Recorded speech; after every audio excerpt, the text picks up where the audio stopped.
To set up top or bottom tab navigation layouts in Thunkable, you manually create a tab bar using containers and navigation blocks. Unlike native mobile frameworks that include built-in tab systems, Thunkable allows you to design your own tab navigation, giving you full control over layout, style, and behavior. Start by opening your Thunkable project and going to the Design tab. Create the screens you need for your app, such as Home, Search, Profile, or Settings.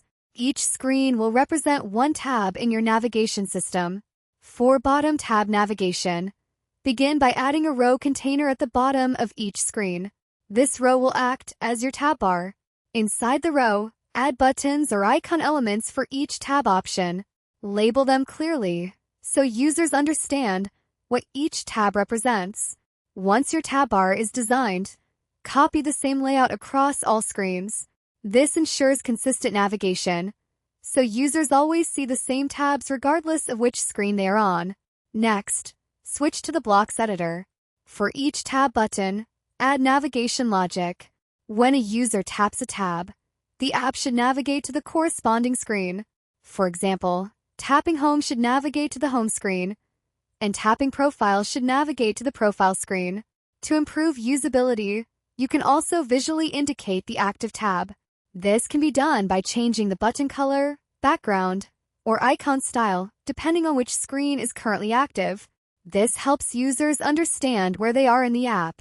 For top tab navigation, the process is similar, but the tab bar is placed at the top of the screen instead of the bottom. You create a row container at the top and place your tab buttons inside it. These tabs function the same way, but are commonly used in apps where top navigation is preferred for layout structure. Each tab button in the top navigation also needs navigation logic in the Blocks editor. When clicked, it should switch to the appropriate screen. You can also apply styling changes to highlight the active tab, just like in bottom navigation. Because Thunkable does not provide a built-in tab system, this manual approach gives you full flexibility. You can customize spacing, colors, animations, and even add icons or images to make the navigation more visually appealing.